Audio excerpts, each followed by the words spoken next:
सन 1971 में पैरन परिवार एक नए घर में जाकर बसता है। रॉजर, कैरोलिन और उनकी 5 बेटियां एक खूबसूरत पुराने फार्म हाउस में शिफ्ट करते हैं। घर देखने में सुंदर होता है, लेकिन उसके अंदर छुपा होता है एक भयानक राज। शुरुआत में सब कुछ नॉर्मल लगता है, बच्चे नए घर में खुश हैं, लेकिन जल्दी ही अजीब चीजें होने लगती हैं। हर सुबह 3:07 पर घड़ी रुक जाती है, रात में अजीब आवाजें आती हैं। बच्चे कहते हैं कि उन्हें एक अनजान लड़की दिखती है जो सिर्फ उनसे बात करती है। सबसे ज्यादा असर पड़ता है माँ कैरोलिन पर। उसके शरीर पर नीले निशान दिखने लगते हैं। एक दिन तो उसके बाल अपने आप खिंच जाते हैं, जैसे किसी अनजान ताकत ने उसे पकड़ लिया हो। कैरोलिन का बिहेवियर भी बदलने लगता है। वो अपने बच्चों से दूर रहने लगती है। परिवार की हालत बिगड़ती जा रही है। रॉजर को समझ नहीं आ रहा कि क्या करे। आखिरकार वे फेमस पैरानॉर्मल इन्वेस्टिगेटर्स एड और लॉरेन वॉरेन को बुलाते हैं। ये दोनों सुपरनैचुरल केसेस सॉल्व करने के लिए जाने जाते हैं। लॉरेन घर में घुसते ही महसूस करती है कि यहाँ सिर्फ भूत नहीं, बल्कि एक बहुत शक्तिशाली शैतानी आत्मा मौजूद है। एड और लॉरेन इन्वेस्टिगेशन शुरू करते हैं। वे घर की हिस्ट्री पता करते हैं। पता चलता है कि इस जमीन पर पहले बातसेबा शर्मन नाम की एक औरत रहती थी। वो एक विच थी जिसने अपने बच्चे को मारकर खुदकुशी कर ली थी।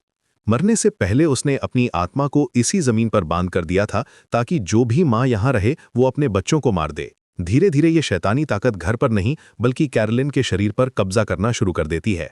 पोजेशन के दौरान कैरोलिन का पर्सनालिटी कंप्लीटली बदल जाता है। वो अपनी बेटी अप्रैल को नुकसान पहुंचाने की कोशिश करती है। जब सिचुएशन कंट्रोल से बाहर हो जाती है तो एड और लोरेन को इमरजेंसी एक्शन लेना पड़ता है। चर्च की परमिशन के बिना ही एड और लोरेन एक खतरनाक एक्सॉर्सिज्म शुरू करते हैं, क्योंकि अगर देरी होती तो एक बच्ची की जान जा सकती थी। एक्सॉर्सिज्म के दौरान घर का माहौल और भी ज्यादा भयानक हो जाता है। हवा तेज चलती है, दरवाजे जोर से बंद होते हैं और शैतानी ताकत अपना पूरा जोर लगा देती है। कैरोलिन की आवाज बदल जाती है, उसकी आंखें वाइट हो जाती हैं। सबसे क्रिटिकल मोमेंट तब आता है जब पजेस्ड कैरोलिन अपनी बेटी अप्रैल को मारने की कोशिश करती है। एड फिजिकली उसे रोकता है, जबकि लोरेन एक अलग अप्रोच ट्राई करती है। लोरेन समझती है कि डीमन को हराने के लिए फोर्स नहीं, बल्कि लव की जरूरत है। वो कैरोलिन को उसकी सबसे खुशी की मेमोरी याद दिलाती है, अपनी बेटियों के साथ बीच पर बिताया गया टाइम। वो कैरोलिन से कहती है कि उसका प्यार किसी भी शैतानी ताकत से ज्यादा मजबूत है। यही प्यार और ईमान आखिरकार शैतान पर भारी पड़ता है। कैरोलिन की मटर्नल लव डीमन को ओवरपावर कर देती है।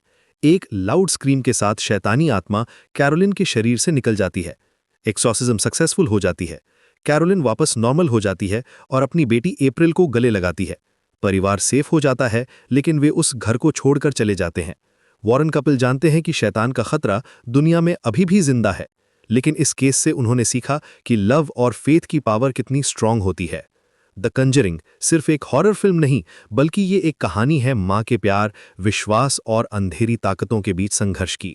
ये दिखाती है कि जब फैमिली एक साथ खड़ी होती है तो कोई भी ईविल फोर्स उन्हें हरा नहीं सकती। फिल्म का डीपर मीनिंग ये है कि हमारे अंदर की पॉजिटिव इमोशंस, प्यार, विश्वास और फैमिली बॉन्ड्स हमेशा डार्कनेस पर जीत हासिल करते हैं। कैरोलिन का अपने बच्चों के लिए अनकंडीशनल लव ही वो वेपन था जिसने डीमन को हराया।